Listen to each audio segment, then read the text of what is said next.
Kaya, saan yung Tower 3? Ito.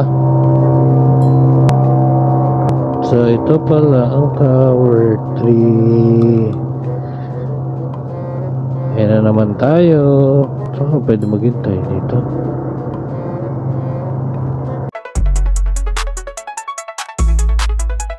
Mabon na. Pupuntang poblasyon.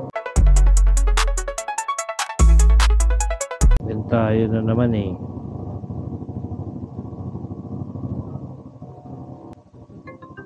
Ayan, tinatawagan na natin ha. Ayan natin kung sasagot. Kadalas ang ganito nangyayari. Pag dumating na yung rider, tapos tumawag, tapos hindi pa sila naka-ready, ang gagawin nila, ika-cancel nila. So titingnan natin kung magka-cancel to.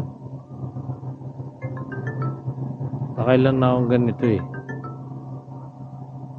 Parang ano eh, gusto nila, hintayin talaga sila ng matagal na panahon.